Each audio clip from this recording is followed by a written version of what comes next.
I'm Bobby Stroop. I'm a registered strength conditioning coach and also a fellow of applied functional science. Oh, and I've trained Patrick Mahomes since the 4th grade. Let's get into some of the stuff we like to do to get ready for the season. Patrick's training goals are simple: win the Super Bowl. So in order to do that, priority number 1 is to be resilient. He's got to stay healthy. Today we're going to talk about 3D power implementation with med balls. We're going to talk about track work, and we're going to talk about strength training for Patrick Mahomes. Medicine ball training is so important to Patrick's regimen because he likes to produce power from multiple different angles in the way that he plays the position of quarterback. So for us, implementing med ball throws and med ball rotational passes and shot puts from multiple planes of motion, number 1, and implementations, number 2, is very important. Sit-up med ball throw. What this helps Patrick do is understand how to use his body from the waist up in order to execute overhead throwing power. You hinge from your hips, lift your upper body off the ground first, and finish and follow through all the way through.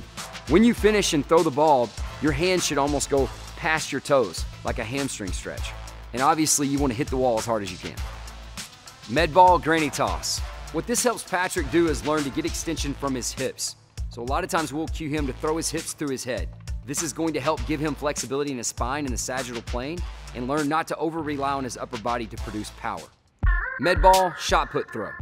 What this helps Patrick do is learn to draw power from his spine and translate that power into an upper body finish. So when he sets up, he's going to be laterally facing the wall with his elbow high in the back, and then I cue him to rotate his heel high and then finish with his elbow all the way through the ball. And obviously you want to hit the ball against the wall as hard as you can. Partner pass, rainbow, med ball slam. What this helps is frontal plane power. So for him to be able to catch the ball, reverse the direction of the ball, and slam it down by his foot works on that frontal plane power. Now this has a lot to do with linking your obliques to your lats and learning how to finish and hinge through your hips in the frontal plane. Track work, sprinting, running drills are incredibly important for any type of thrower or quarterback for a couple reasons. Number 1, it primes what we call the spinal engine. So everything from your belly button to your neck, it makes work in an athletic way that you can't get from the weight room. Number 2, it helps with scapular range of motion and upper body speed development. And number 3, it helps with range of motion, flexibility and mobility in the shoulder girdle. Single leg broad jump. This helps Patrick learn how to decelerate in the open field. If you're sprinting, a lot of times you go from 1 to 2 or 2 to 1 to redirect or change pace in a game. So this is about deceleration properties and also the ability to explode off of one leg. Hurdle bounds help Patrick understand coordination and timing with his body in space and his feet underneath his body while moving through space. This is also going to help with lower body power and amplitude every time your foot touches the ground. If you're going to do this drill, I would recommend supersetting with full speed sprints. Sled push. We utilize a sled push for Patrick for foot mobility, flexibility, and stability. Also, learning horizontal power and strength and making sure that he can finish and hit big lines as he sprints and also finishes through his hips.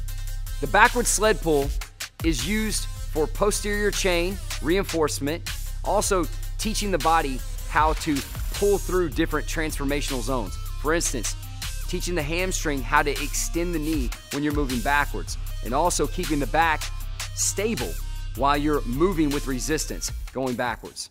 Patrick uses the lateral sled drag for frontal plane strength and also teaching the foot how to roll through lateral movements and have strength and stability all the way up the kinetic chain. The other thing that it does is allows recruitment on one side of the body for stability while you're moving and coordinating through different strength positions with the lower body. Get up sprints help Patrick learn how to get out of difficult positions and rise up to a position that he can sprint and perform in. They also help with big toe flexibility, mobility, stability, and flexibility of the ankle, and also teaching him how to propel his upper body and spinal engine to run fast. Cone speed drill. The cone speed drill is for balance and coordination and agility concepts. Can you coordinate grabbing the cone and putting it back and also hit good angles with your shins? Move fast. Weight room exercises are important because they help us with the concept of resiliency. The stronger an athlete is, the more they conduct power and the more they can conduct speed. So it gives us greater opportunity to work those things without high risk. Elevated split squat. Patrick uses elevated split squat to work strength at an end range of motion.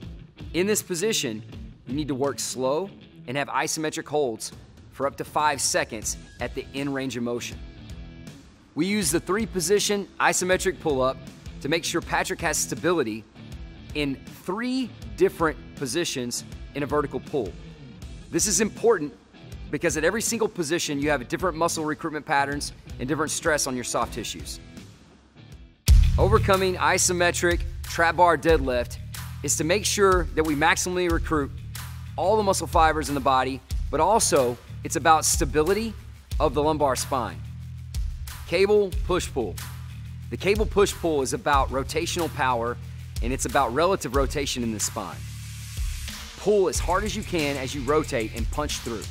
Patrick uses the hip thrust to make sure that his hamstrings and his glutes work together effectively for hip extension. I recommend 3 sets of 5 with a 5-second isometric hold at the top. So that's a peek into how Patrick Mahomes gets ready for Sundays. And remember, it's not about training to be the next Patrick Mahomes. Focus on yourself. Be the best you.